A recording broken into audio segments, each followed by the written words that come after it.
morning, dear students. How are you all? Hope you all are fine and taking care of your health. So let's start our class without wasting any of the time. For that, I request you all to join your hands and close your eyes and repeat after me. Thank you, God, for everything. Thank you, God, for protecting us and keep blessing on us. Thank you.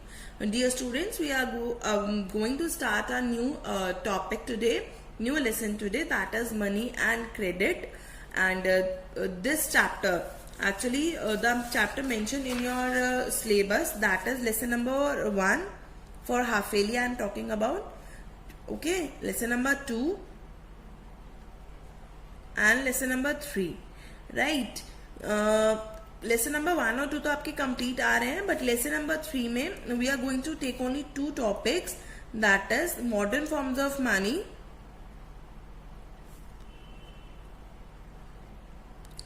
and the second one we are going to take is this is the second topic, and the first one is money as a medium of exchange.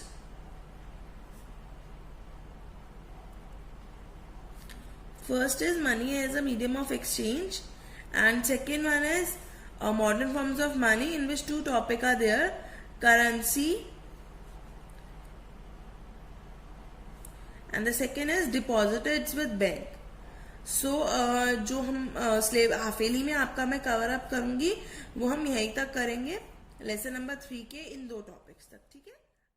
So I think syllabus is clear to you. So let's start our today's second topic, that is 3.2 modern forms of money, and this is the last topic of half yearly, and after that I will start your revision video. Okay, revision videos actually series. So modern forms of money, there are 2 forms of money, that is currency and deposited with bank. ठीक है, money is a medium of exchange. Before the introduction of money or coins, money और coins जब तक नहीं थे जो at present हम use करते हैं, what we used to do, हम करते थे सारी transactions जो होती थी हमारी transactions which we used to do with the help of the cattle, grains and metallic coins. ठीक है, metallic coins consist of gold coins, ठीक है, सिल्वर कॉइन्स, जो भी मतलब उनके राजा महाराजा के टाइम में हम अगर बोले, so during the rule of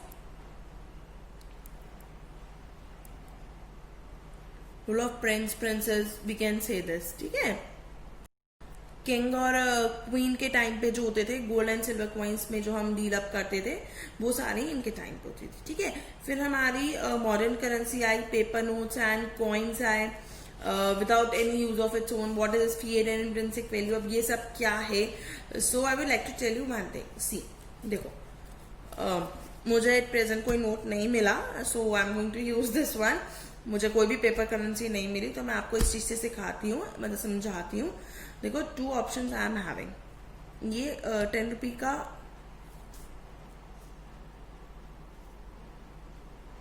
ये 10 रुपी का नोट है और ये 10 रुपी का कॉइन है. ठीक है, what I am trying to tell you, fiat value या फिर फेस वैल्यू आपकी.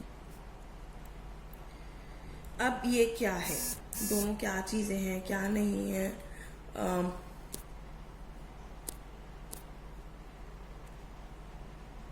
सो क्या है फिएट एंड इंट्रिंसिक वैल्यू, हम इस चीज से समझते हैं सबसे पहले कि देखो, पहले मैं आपको दिखाती हूँ. ये जो करेंसी है, जो ये मेरा पेपर नोट है, कितने रुपए लिखे हुए हैं, इस पे 10 रुपीज लिखे हुए हैं.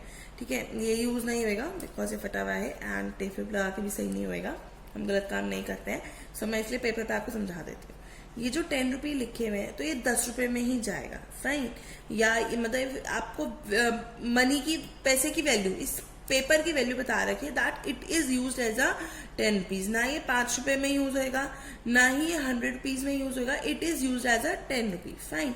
लेकिन ये हो गई इसकी फेस वैल्यू जो आपको दिख रही है, this is known as face value. ठीक है, दिख रही है ये आपको, बट क्या इसकी बनाने में, जो इसको बनाने में एग्जैक्ट वैल्यू आई होगी, क्या वो 10 रुपीज होगी? क्या वो 10 रुपीज होगी? नहीं, वो 10 रुपीज से ऑब्वियसली सी बात है लेस होगी, तो उसे मैं बोलूंगी इंट्रिंसिक वैल्यू, जिसे हम कहते हैं cost of making, cost of production. ये होता है मेरा intrinsic value. Hope it is clear. Same come it with the coins. Coin पे क्या लिखा हुआ है 10 रुपी। हाँ, ये यूज हो जाएगा, ये खराब नहीं है, इस पे मैं कुछ समझाऊंगी नहीं, ना पेन से लिखा जाएगा।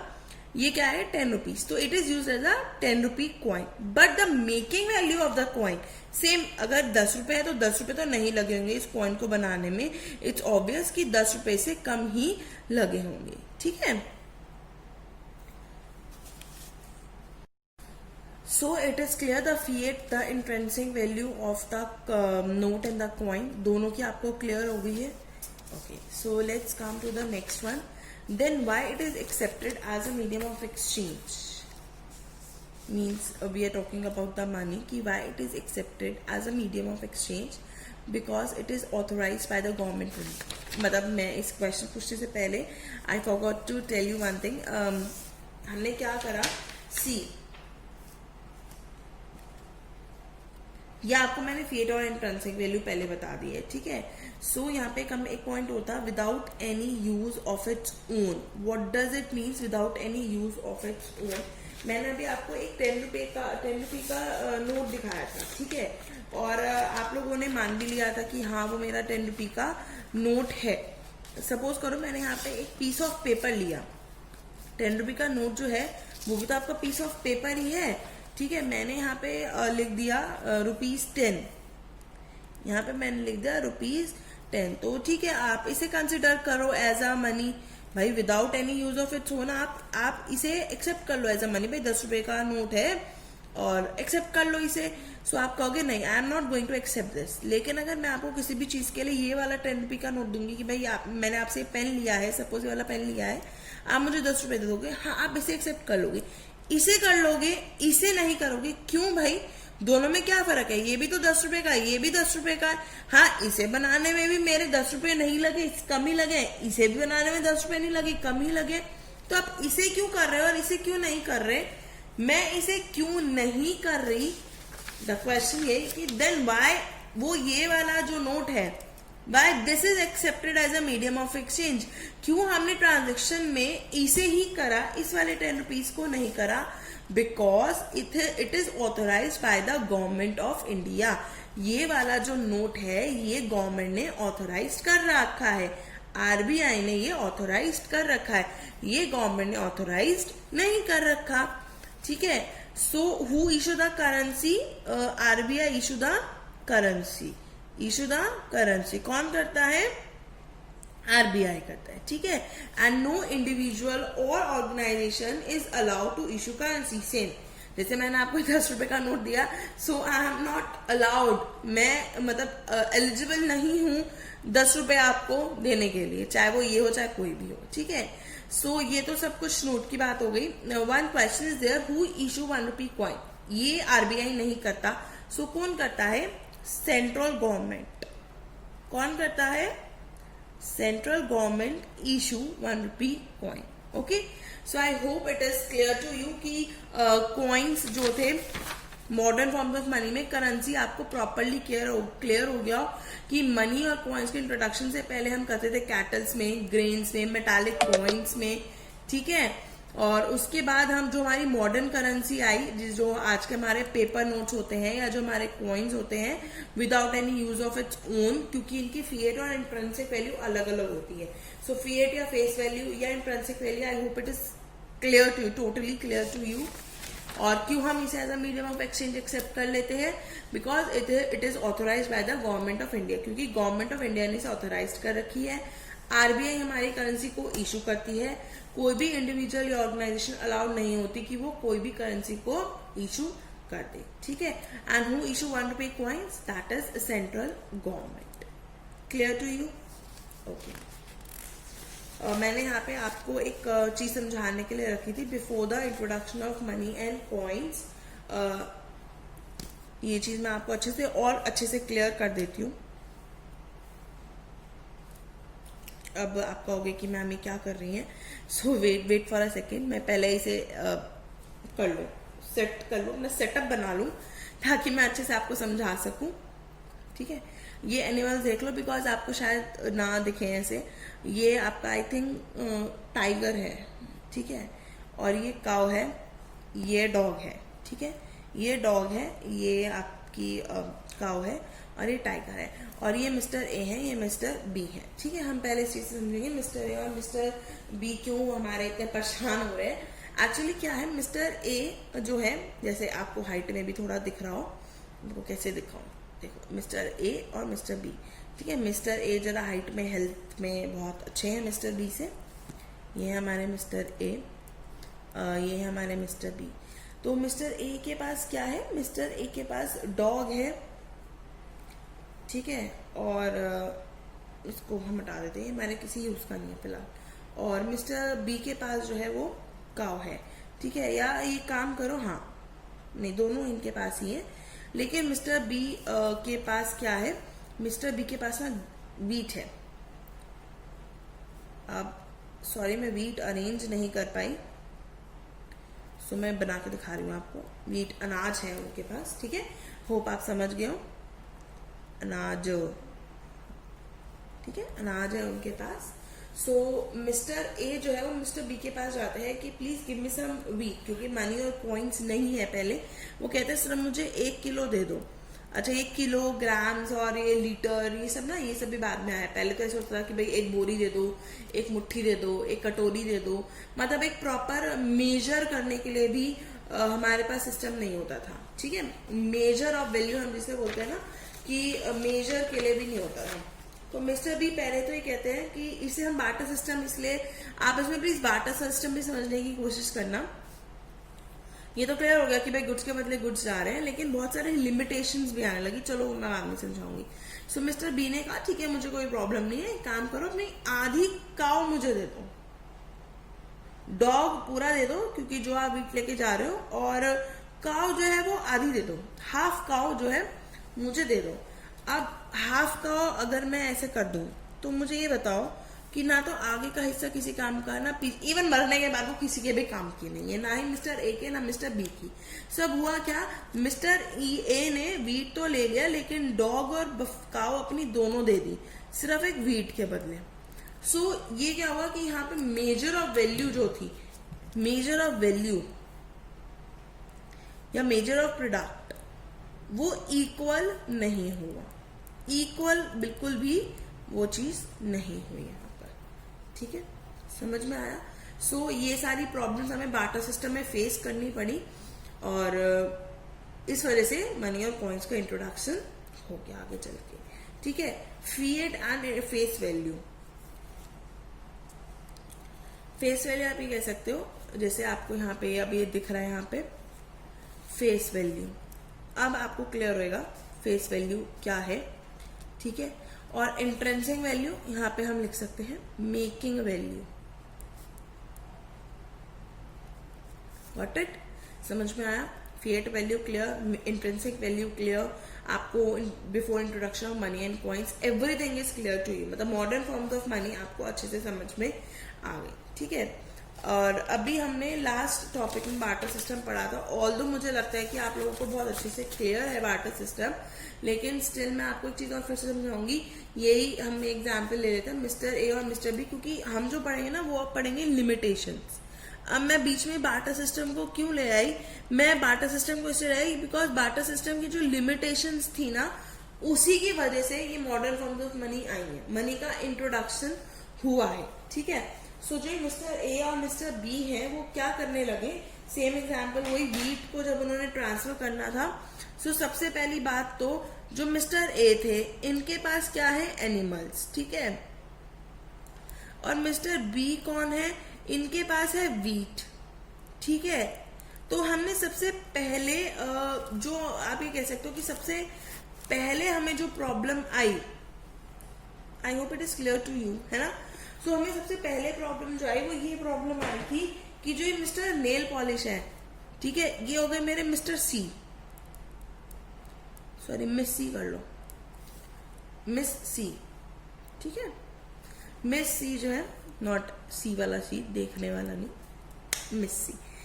तो क्या होने लगा कि मिस सी जो थी, मतलब मिस्टर ए को मिस्टर बी से वीट चाहिए था। ठीक है, और मिस्टर सी के पास क्या है, उनके पास मिल्क है, इनके पास काव और ये टाइगर है, लेकिन इनके पास काव है जो मिल्क देती है। तो मिस्टर ए को तो व्हीट चाहिए था, लेकिन मिस्टर बी को मिल्क चाहिए था। तो ये पहली लिमिटेशन ये आई, फर्स्ट लिमिटेशन जो आई, पार्टीज भी तो होनी चाहिए। Parties are not ready to exchange.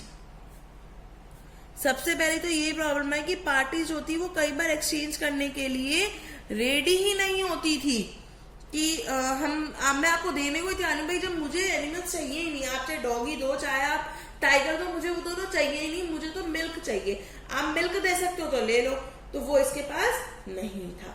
ठीक है, तो ये प्रॉब्लम हमें आने लगी। दूसरी वही मेजर ऑफ वैल्यू कि हाफ काउ मैं कैसे दे दूं, हाफ काउ। ठीक है ना। Third double coincidence. Double coincidence को आप क्या कह सकते हो, डबल कोइंसिडेंस ऑफ बॉन्ड्स का होने लगी कि ये तैयार नहीं थी। क्यों तैयार नहीं था, डबल कोइंसिडेंस ये हुआ कि इसे तो व्हीट चाहिए लेकिन इन्हें मिल्क चाहिए। तो जब पार्टी से तैयार नहीं है, पहले तो पार्टी नहीं थी, मैं तो दे ही नहीं रहा, मुझे बेचना ही नहीं है, ये मुझे बेचना ही नहीं है, तो parties are not ready. Double coincidence, mister B को जब एनिमल चाहिए ही नहीं, मिल्क चाहिए, तो ये डबल कोइंसिडेंस होने लगा। ये सारी लिमिटेशंस की वजह से मनी का फॉर्मेशन हुआ, मनी का बर्थ हुआ, उनका हैप्पी बर्थडे हुआ। ठीक है, I hope everything is clear to you no, barter system, double coincidence of want, और क्यों इनका एवोल्यूशन, मनी का एवोल्यूशन क्यों हुआ। ठीक है, so last and the next topic of your half yearly syllabus is that is deposits with bank. ठीक है, अब ये deposits with bank क्या है, money in the form of deposit with bank. ठीक है, देखो एक वर्ड आता है, सबसे पहले मैं आपको ये स्टार्ट करने से पहले दो वर्ड बताती हूँ। First one is saving and second one is investment. ठीक है, सेविंग और इन्वेस्टमेंट में डिफरेंस क्या है, मैं ये आपसे जूम क्लास में भी पूछूंगी, इसलिए मैं अभी आपको बताऊंगी। I will keep it as a suspense. Saving और इन्वेस्टमेंट में डिफरेंस क्या है। ठीक है, अब ये हम एग्जांपल आ जाता है बैंक वाले पे। Here is my empty paper here. ठीक है, अब ये हमारा बैंक है। ठीक है, ये बैंक है मेरा। तो यहाँ पे क्या है, जो मेरी मनी यहाँ पे डिपॉजिट है, मनी को मैंने क्या करा, यहाँ पे डिपॉजिट कर दिया। जब मैंने यहाँ पे डिपॉजिट कर दिया तो जो पैसा बैंक के पास है that is known as the deposited with bank, bank के पास है, सिंपल। लेकिन मैं कौन सी मनी डिपॉजिट करूंगी यहाँ पर, extra money. Which money I am going to deposit, extra money. ठीक है, किसकी फॉर्म में, अकाउंट की फॉर्म में। मैं आपको सेविंग और इन्वेस्टमेंट के बीच का जो मतलब डिफरेंस है ना, वो मैं ऑलरेडी समझा रही हूं, अगर आप समझे थोड़ा बहुत। ठीक है, money in the form of deposit with bank, money जो है बैंक के पास डिपॉजिट है। कैसी मनी, एक्स्ट्रा मनी बैंक के साथ डिपॉजिट है, किसमें, बैंक अकाउंट में। अब वो आपका सेविंग अकाउंट है, करंट अकाउंट है, फिक्स डिपॉजिट्स के फॉर्म में है, किसी भी फॉर्म में है, वो अलग अलग तरीके हो गए। जब आप बैंक में डिपॉजिट करोगे तो you will get the interest. Okay, जब आप बैंक में डिपॉजिट करोगे तो आपको क्या मिलेगा, इंटरेस्ट मिलेगा। They can withdraw it on demand, आप इसे डिमांड पे विड्रॉ कर सकते हो। ठीक है, आप जो बैंक में डिपॉजिट करते हैं वो भी दो तरीके के होते हैं, दैट इज डिमांड डिपॉजिट और एक आपके चेक्स। आई होप चेक और डिमांड डिपॉजिट सबने देख रखे हैं। मैं आपको कोशिश करूंगी कि अगर मुझे इमेज मिल जाती है तो मैं एडिटिंग के टाइम लगा सकूं ताकि आपको समझ में आ जाए। तो डिमांड डिपॉजिटेड और चेक क्या होते हैं, सबसे पहले मैं आपको बताऊंगी व्हाट आर चेक। ठीक है, चेक्स क्या होते हैं, चेक का होता है कि भाई आपने सपोज आपको अमाउंट चाहिए, आपने एक चेक, इट्स अ फॉर्मेट और मतलब here it is a cheque, और आप इस पे अपनी अमाउंट लिखते हो, सिग्नेचर करते हो, अकाउंट नंबर डालते हो and you will take out the money. लेकिन चेक का बस ये होता है, एक डिसएडवांटेज ये है कि आप हैंड टू हैंड ना मनी निकाल नहीं सकते। ठीक है, हैंड टू हैंड नहीं निकाल सकते। There are so many other forms जिससे आप बैंक से मनी जो है वो विड्रॉ कर सकते हो, राइट। एंड डिमांड डिपॉजिटेड वही होते हैं जो मैं अपनी डिमांड पे डिपॉजिट करा रही हूँ या मैं डिमांड पे निकलवा रही हूँ। डिमांड ड्राफ्ट जैसे हम बोलते हैं डीडी यूजुअली। ठीक है, डिमांड डिपॉजिट्स हो गई हमारी जो हम डिमांड पे डिपॉजिट का, nothing else is there. So I hope it is clear to you, because अगर मैं आपको इमेज दिखाऊंगी तो आपको ज्यादा क्लियर हो जाएगा about the demand deposited and check, right? So that's all for the today, and if you have any problem, any doubts, you can contact me. And after this we are going to start the revision series, which you will slowly, according to your lectures, you will get that. Okay, till then you all are requested to stay home, stay safe, and take care of yourself. Thank you and bye.